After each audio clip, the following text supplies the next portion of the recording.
What's up, everybody?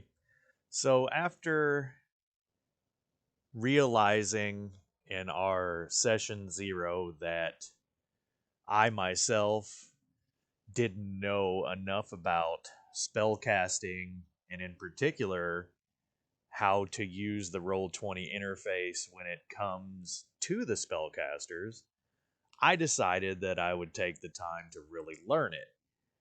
And while doing that, I've decided that it would be beneficial if I made an instructional video going over the character spell sheet and how to make attacks, that sort of thing in Roll20. And I really believe this will help all of us get a better handle on some things. And it will even help, the fighter and the rogue. There are things covered in this that all of you will use at some point, I'm sure. So let's go ahead and get started and get our learn on. One thing I'm not sure if everyone is aware of or not, but when you click on your character and bring up their information, there is a little pop out window button that you can click right here, and it will conveniently pop all of this out into another window. So, those of us with two monitors can pull it over to the side and have our bio up to be able to look at, or our character sheet and things of that nature. Um, you can also, if you only have one monitor, of course, minimize it, but at least it will be readily handy for you to just pop over to that window instead of having to continuously, click on what you're wanting to look at. You've already got it open in another window. We will be using Eldric, our illustrious wizard, who has dedicated his life to Ogmar, the all-seeing god of knowledge, as our example character here as we go through the character sheet and spells. Where I want to begin first is the spells tab here under the character sheet. Now, um, just a fast highlight of everything you see here. Uh, We've got our cantrips, which a cantrip is basically just a spell that can be cast at will without using a spell slot and without being prepared in advance. And I'll get into what that means a little more here in a bit. Next, we have our first, second, third, fourth, fifth, sixth, all the way up to ninth level spells that can be listed here. And you can add and edit and view, read about them. We'll get a little more into that as well. And here it lists what ability uses, or this character uses, for their spellcasting ability. And then we got our spell save DC or difficulty class and our spell attack bonus. And once again, we will get into all of this in detail. So we basically want to think of this part of the sheet as our spell book. And at first level, a wizard has a spell book containing 6 first level spells of their choice. Now, this module already has 6 spells that have been pre picked out and put into the spell book. You can find some more detail and rules conveniently located under the bio and info tab of your characters. If you scroll down a little bit and go to gaining levels, it will talk about everything you need to know to level your character. And a wizard, every time they gain a level, they get to add 2 wizard spells of their choice from the spell book. Now, if you have downloaded the PDF off the Wizards of the Coast website, it has a section for spells, and it will list all of the spells that you can choose from. And I've conveniently taken a screenshot out of there, so I'll show you right now what that looks like. Here you can see all of the cleric spells and wizard spells listed out. And as I said, I pulled this from the D&D Basic Rules PDF that you can get off the Wizards of the Coast website.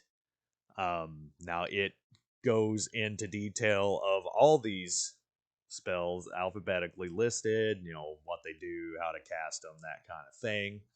Um, Now, I would like to note, because I'm not sure if I noted this before, but spell level doesn't coincide with character level.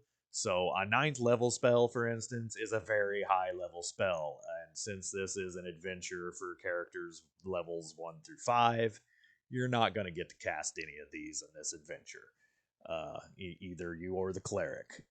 But they are all listed here, and they're fun to read. And hopefully, one of these days, we'll get some characters that are up there that can enjoy those spells. Coming back to our spell sheet here, so there's a mechanic in the game that all spellcasters seem to have to go through, and that's preparing their spells for the day. Um, the idea behind that is that your mind is only so strong to hold so many spells in it at the ready to cast per day. Um, and it looks like the way that you figure out how many spells you have for the day is your intelligence modifier plus the wizard's level. So if we come back to the core sheet here and we look over at intelligence, we can see that the wizard has an intelligence of 16 and a modifier of 3. So this wizard's level is obviously 1 because it's first starting out. So this first level wizard in particular has 3 plus 1, 4 spells for the day that they can learn or hold in their mind. And the cool thing about this character sheet is you can keep track of that easily just with these little radials. You can say, well, I want to burn some stuff, make sure I have some armor for the day. Maybe I'll miss a goblin in his pooper. And, maybe since I've already got mage armor, we're gonna do a sleep one. Maybe we put something to sleep. Rockabye baby, right? So that's pretty cool. Now let's hop over here to this nifty little spell slot chart. So you've got the spells that you can learn per day, but depending on your level, you can only cast so many of those spells uh, for that day. So yeah, you've got 4 spells that you have holding in your mind to be ready to cast at level 1, but you can only cast 2 first level spells. So only 2 of those first level spells you can cast. However, you can cast 3 of your cantrips, which if you remember from before, a cantrip is one that you just know it, man. You can just cast it out there. It doesn't take a spell slot. So 3 of your cantrips per day, you can just fire out there. Now you will get these back after what the game calls a long rest. And basically, a long rest, if I'm remembering correctly, is like 8 hours of not doing jack, sleeping, basically. The way to think about this that helped me in my mind is to think of spell slots like a revolver. Like you've got a magic wizard revolver that only has 2 chambers at level 1. So you can only put 2 of your magical spell bullets in the chamber and fire them off. And you're gonna have to sleep on it to put more magic bullets into your magic gun. I know it's silly, but that's kind of how I made some sense of the whole situation.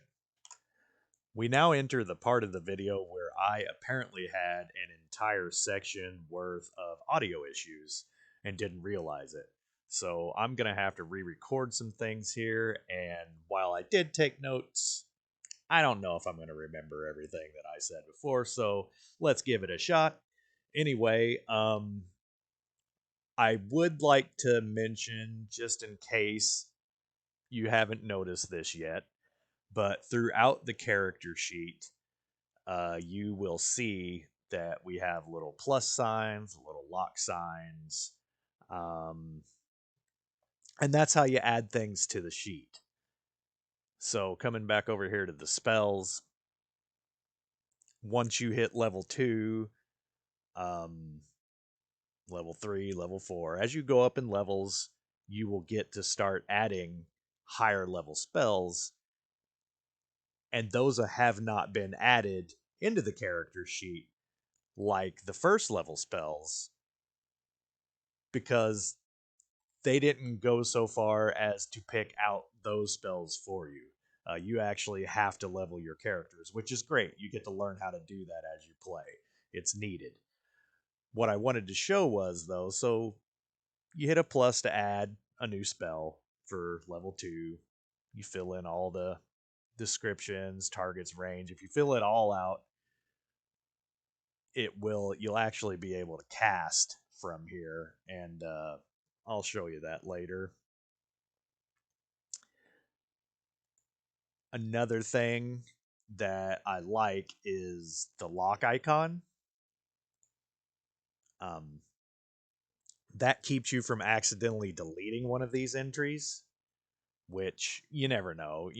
Cat jumps on your keyboard, the next thing you know, all your spells are gone. But as you can see here, I created a blank entry, and we don't want to leave that there, so let's just hit the lock button here, and that will now allow us to delete it. And it's gone. Same thing for up here. There's a blank one here that I apparently accidentally created earlier when I was goofing around, so we'll get rid of it. Now, you can also move these when it changes the icon to the little arrow guy here. You could move sleep up, burning hands down, whatever. Change the order. I've spent a lot of time talking up to this point, and you have to be wondering by now, well, how the hell do I actually attack with a spell? And the short answer to that is it's in the description of the spell you are trying to cast. If you read through the spell description, it'll tell you what to do. And here in just a little bit in this video, we're actually going to do that. To get a little bit more in depth with it before we go to the examples, if the spell tells you that it is a spell attack, you're actually going to make an attack roll similar to what someone would do with a sword. You're going to roll a d20, and then you're going to add your spell attack bonus, which you have at the top of your character sheet here, and it is also listed. I thought it was listed back here too somewhere. Well, usually if you have one of your spells listed here, it's in this attack column here, and if you add a new spell, you would put it in there too. So if a spell gets your attack bonus, it's going to be listed here as well. So you roll a d20, you add your attack bonus to that roll, and then that goes against the monster's armor class, just like in any other attack roll. So if it's a goblin, for example, it has an armor class of 15. You're going to have to get a 15 or above, rolling a d20 and adding 5 to it. So basically you got to get a 10 to hit the goblin. Now it gets a little trickier if the spell requires what's called a saving throw. If it's asking for a saving throw, then you don't roll an attack dice. The monster or whatever you are attacking, it has to roll a saving throw, and it rolls the saving throw against your spell save DC or difficulty class, which is basically, you can think of that as the armor class for your spells. It has to hit a 13 or above, and the math for that if you are interested, it's an 8 plus your proficiency bonus plus your intelligence modifier. So 8 plus your proficiency bonus, which is a 2, and your intelligence modifier, which is a 3. And the reason it's intelligence that's modifying it is because spellcasting ability is intelligence for a wizard. You know, intelligence is what you use to cast your spells. If it were the cleric, it would be wisdom, because wisdom is what they use. So it would be the same formula. They would use their wisdom modifier plus their proficiency bonus plus 8 to get their DC. All that being said, let's look at a couple of the spells here in the Wizard's spell book, read through them, and kind of apply what I said to it. So let's come back over to our spells, and we're going to use Burning Hands as an example. So we can click here and see what Burning Hands actually does. As you hold your hands with thumbs touching and fingers spread, a thin sheet of flame shoots forth from your outstretched fingertips. Each creature in a 15-foot cone must make a dexterity saving throw. A creature takes 3d6 fire damage on a failed save, or half as much damage on a successful one. Okay, so basically what that's saying here with this particular spell, there, see how it didn't mention anything about an attack roll. So you're not actually making an attack roll using this one. With Burning Hands, you ran up to that goblin, you put your hands on him, you ignited those hands. He's not getting away from this particular spell, but his innate ability to resist it could kick into effect, and that's where we get the saving throw. So it's possible that the goblin could just take half damage. Now, what happens in that situation is you choose that goblin as a target, you decided to use this spell, and now I, as the DM, am going to roll a d20 to decide what happens. Now, it says in the spell description that the goblin has to make a dexterity saving throw, and I know just from reading this adventure over and over that a goblin gets +2 to their dexterity saving throw. So let's say, before we get into that, you have to, so we're going to scroll up here and look at the spell save DC. Now, the spell save DC is basically the armor class that the goblin has to roll against. The same as when you make an attack, you have to get equal to or above his armor class, or that goblin has to get equal to 13 or above in order to take half damage from your Burning Hands to make that saving throw. So anyway, if the goblin rolls a 10, he gets a +2 because of his dexterity modifier. That's only a 12. He'd take full damage because he needs 13 or above. Now, if he would have rolled 13 or above, you would roll your 3d6 for the damage, and then then I, as the DM, would subtract half to take off of the goblin. Now we can come and look at Ray of Frost as another example. So for Ray of Frost, why is it? Because I was trying to edit it. Okay, so a frigid beam of blue-white light streaks towards a creature within range. Make a ranged spell attack against the target. On a hit, it takes 1d8 cold damage, and its speed is reduced by 10 feet, blah, blah, blah, blah. So as you can see here, it says to make a ranged spell attack. So this is actually an attack. And if we come back here and look at Ray of Frost on the first part here, I'd like to show that it already has your attack modifier listed here as well, just as it does back here on the spell sheet. That's your attack modifier, or your attack bonus. and your attack bonus will get added to your attack roll. And I don't know if I mentioned it before or not, but your spell attack modifier is your proficiency bonus plus your intelligence modifier. It's the same thing that goes and gets added to that 8 for your DC, so that's where they get the 5. So in this scenario, you went to attack the goblin. And Goblin has an armor class of, I believe, 15. So if you roll a 10, you add your 5, that's going to hit that goblin. You roll below a 10, you're not hitting that goblin. It's pretty much that simple. But if you hit the goblin, then you're going to roll your 1d8, see how much damage it takes. You can also just go ahead and roll even before seeing if it's hit. That way, might save a little bit of time. His damage is already out there on the table, and the goblin either takes it or he doesn't.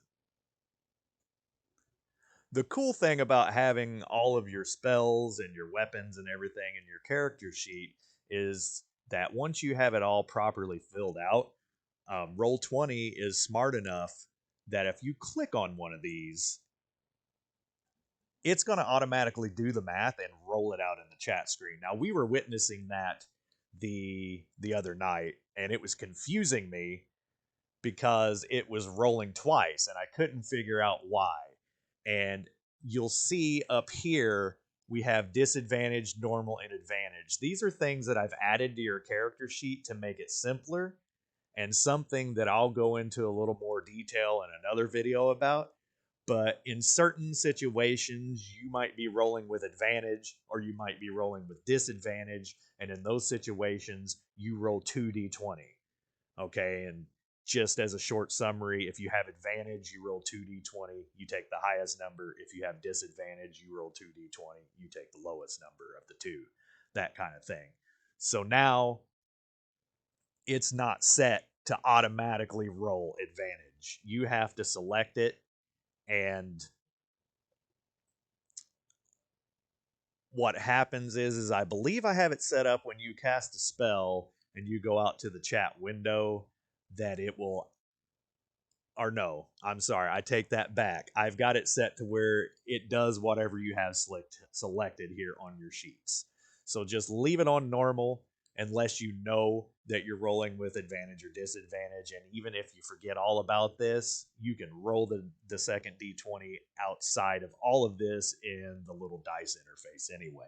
So a little bit of a sidetrack there, but that kind of explains the confusion we were having when we were trying to figure out Eldrick and his attacking orcs and why it was rolling crazy in the chat. None of us knew why. Well, that's why. So anyway, you can attack just by clicking things. So for instance, if I go here to Burning Hands here and click it, it's going to pop out into the chat, and I'll show you that in here in just a second. And it will also do it if you come back here and you do it from here. Let's say you were casting Ray of Frost, and you're going to click that. So now if we flip back to that screen, which I got to get it to do so. Okay, here we are. Now we're back on the main screen. I can go there, and we can go to the chat. Okay, so this is something you'll see too. Some spells can be cast at higher levels.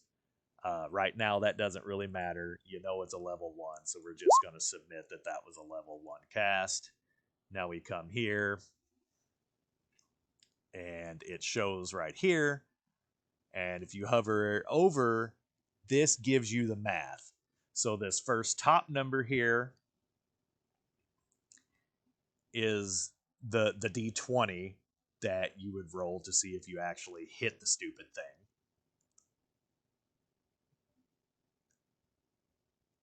And now this is where it gets a little bit confusing, but not so much. So in order to see how much damage this spell actually did, you'll have to click Ray of Frost underneath it, and then it'll say you did 2 cold damage. So basically it's not wasting space rolling the damage until you know you need to. If this 13 didn't hit anything, well, there's no point in clicking it. But say it did, you click there, boom, you did 2 damage. Same would go here for Burning Hands. Um, you rolled a 12.